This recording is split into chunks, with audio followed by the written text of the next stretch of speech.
Good morning and welcome to the annual Heart Men's Wrestling Media Day. I'm your host, Tony Hager, founder of I Wrestle. Next up, we're excited to be joined by Missouri Valley head coach Pat Giangrosso and Chase Solman. They call him Coach G. I appreciate you, coming on the show today just to talk about your program, about your wrestlers here, Chase, next to you. So thanks for joining us today. Glad to be here. Thanks. Coach, let's just start with you here. The energy in the room. It's always kind of seemed to peak here at the end of October, where we're getting guys down to weight, looking at the schedule, looking at opens. How excited are you for your squad to get ready things to go here in about a week? Really excited. We've been having some great practices, great preseason stuff. New energy in the room. We last year I think we graduated like 10 guys or something like that. So a younger team, but a lot of energy, a lot of grit, a lot of excitement. So just excited to get things rolling here in about 2 weeks. So the guys, are being real positive with each other and doing a great job, just working hard and training hard. Coach, you obviously have got Zolman here to your right for a reason. What's he mean to the program for you? He's just a good shot of energy. Everybody, Chase is, D1 qualifier. An older guy on the team with a bunch of younger guys, so he can jump in and kind of put people underneath his wings and kind of show them the way, he's done a great job with interacting with the guys and, you know, just being, jumping right into being kind of a team leader, um, you know, role and just kind of grab somebody every day and either beat the brakes off of them or, show them some stuff that, that works really well. So, it's just a great positive influence on the guys in the room. Well, Chase, you've got your preseason ranked at 49. Is that where you plan on being this season? No, I plan on being much higher than that. Number one. I think he's starting to wait. Oh, at Yeah. 49. Oh, yeah. Yeah. Sorry. What weight? 149. That's where I'm gonna be. Okay. My bad. Sometimes with these preseason rankings, they're kind of all over the place. Yeah, I know. I mean, wrestlers and coaches usually kind of fib a little bit on these weights. So, 149 pounds. I like the enthusiasm of, yeah, I plan on being higher than those rankings. But with this weight class, coming in, within the NAIA, what is your overall feeling about the season? How are you feeling health wise and looking at just the guys above you in the rankings? I feel really good. I feel like the team and I have been working really hard and getting extra in and doing all that stuff to really put us over the top. And I feel really confident going into this next season. Um, I right now I'm you might hear that I'm a little congested, but other than that, I'm good and healthy. And I mean, with a coach said, we got a couple weeks here before you guys are competing. Just looking at overall at your guys' schedule, you've got a lot of some home duels there. Um, Being able to represent, your school, your colors in your home, on your home mat. Chase, what's that kind of mean for you? What are you expecting out of your guy, your teammates? What do you hope kind of take away from some of these home duels as you lead into, the national championships? I expect the energy to be there. I mean, when you got your home crowd, more energy going. Try to represent yourself well. I know we should try to do that all the time, but it's a little easier here at home, so that's nice. Coach G, you got your team preseason just outside the top 20. And yeah, looking at your schedule as a coach, I'm sure you've got short-term goals and long-term goals, and rankings are sometimes can be maybe a stepping stone or a bulletin board material. How do you kind of navigate those preseason hopes and dreams, I guess, of your program, and how do you set goals? Setting goals like we have a team goal at the end of the year. It's like that's what we're focused on. We're not focused, I mean, the short-term goals, are definitely like, hey, let's just go wrestle, well this weekend. Let's learn what where we messed up in a win or a loss, and let's come back and correct it. The end goal will, figure itself out, at the end of the year. Right now, some of those rankings, like you said, are they where they're going to be at the end of the year? Probably not. So can't worry too much about that. I've never, through my competing as an athlete, even now, I'm not the biggest person on rankings. It's like, hey, at the end of the year, you're going to figure out who's who. So, if you're ranked number 1 or ranked 20th, it doesn't really matter at the beginning of the year. It's what it is, after the national tournament's over with. So, our team goal is, just go out, work hard, and let's see where we can finish at the end of the year, and we'll, try to work every week to get better and achieve what we can at the end. Absolutely. And coach, this is year 2 for you, leading the Vikings. Your mentor, Mike Mackholtz, moved on to AD role there at Missouri Valley, and when we inducted in the NAIA Hall of Fame this spring. Can you just talk a little bit about his impact on the program and some things maybe you've learned from him that you can take into year 2? Yeah, I mean, Coach Mockles, instrumental in, our wrestling program. Like, he restarted it back in _91. He won 3 national titles. I think we had 4 runner-up finishes during his tenure. He's a great man, great leader. He, kind of learned from him that, to kind of more make it a family environment than, just business. You get this scholarship, you get that scholarship. Try to make it more of a family thing where the guys, see each other as brothers and want to wrestle a little harder for each other. That's kind of one of the things I've learned from him, and, create, relationships with the guys, on and off the mat. If you can build that, then they seem to wrestle better and harder for you and their teammates when you do that. So, him now as our AD, we got a lot of support, administration wise with that. And to even go further on that, our new president of the college is Joe Parisi, who won 5 national titles at Lindenwood while they were in AI school. So not only is my AD a former wrestling coach, but the president of the college is a former wrestling coach. So, we got all kinds of support going on,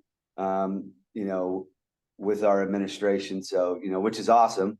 So, yeah, not every institution has that. That's for sure. I mean, I'm willing to bet nobody has that one. I mean, to have the president in your back pocket and your AD is always a blessing in our sport. So, having that support is huge in building a program, right? You got to have that backing. If you need something, if you need to go traveling, you adjust your schedule.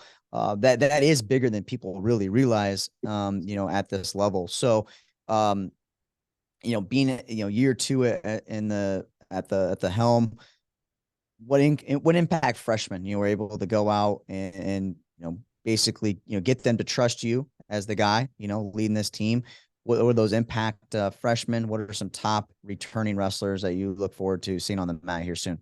Top returning wrestlers. Of course, our heavyweight's back. Josh, he's using his COVID year, starting grad school, and he couple-time All-American, fell short last year, but he's back, and he should do really. I'm thinking he should do really well.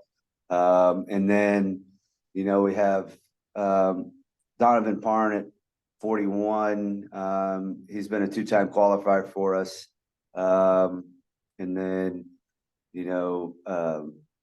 Bryson Anderson, who was new with us last year. He qualified for us last year as a freshman. He's back. And then freshman wise, we got a couple California State placers that we've got in the room right now that are true freshmen that I think by the end of the year can make a little bit of noise. As long as they transition well to the college room, which it seems like they are at the moment. So those are some of the guys that I think, really going to make an impact, besides, getting somebody like Chase, transferring in. So, we're looking forward to the season. Like I said, we'll have some young guys on the team, but I think, they're going to be able to scrap and get after it a little bit. So it's going to be interesting and fun to do. I mean, Chase coming, as a senior, one of the leaders of this program, you get to compete in very tough conference here in the Heart. What are you excited about for the season? Looking back at other seasons that you've had, what have you learned to kind of, use each duel, each tournament to get you ready for the national tournament? I think, I think that's just it. I mean, it's just getting better. I mean, this is my 6th year in college. So the best I've done is when I looked at every thing in the preseason and postseason is just getting ready for that end goal at the national championships. So I just plan on taking everything I can and learning from my mistakes, so that I'm ready for the end of the year. Coach, and you hear a guy that's coming into your program, just talking about his goals, and you obviously have goals for the team. And one thing that I really wanted to note here is your program. Obviously, winning on the mat is super important, but your program was awarded the Heart Musco Team Sportsmanship Award for the top men's wrestling team in the conference. Represent your guys on and off the mat. What does that award mean to you personally? Is that kind of a recruiting pitch for you when you're in the homes and trying to recruit guys like Chase? Yeah, kind of. I mean, it is. I mean, I want a good group of guys. I don't want a bunch of guys I can't trust. Just guys I can't trust. Or on the team. I want to be able to trust the guys, get along with the guys. Hand them my car keys, tell them to go do something, and they bring my car back, and in one piece, hopefully, and they went and did what they were supposed to and came right back.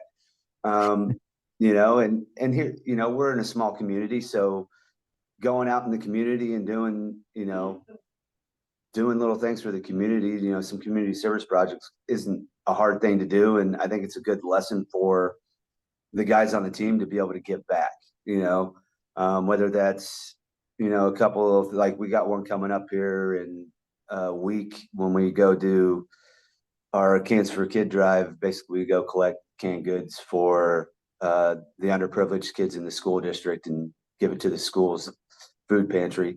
But we've done it for like 14 years now, and it's not something I'm going to stop. It's it's for a good cause, and the guys have a little bit of fun, whether they dress up or not in costumes or go out just in our Missouri Valley gear, but they go around and knock on doors and ask for canned goods for this, and the guys always kind of, at first they're like, and then by the end of the night, they're like, this is kind of fun, so, just showing them that, like, hey, you can serve other people and still have fun doing it. It's not a chore, and in the end, wins and losses on the wrestling mat, yeah, we want to win and we want to win a lot, but creating good men by the end of their career, that can go out and serve the community or, be a good influence on somebody else is what coaching's all about.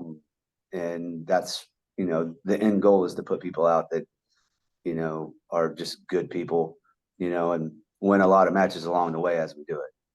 Yeah. I mean, you're there not, to coach them on the mat, but you're there for, future success in their life. Right. So, on that note, Chase, what do you plan on doing after you become, be done with the Viking?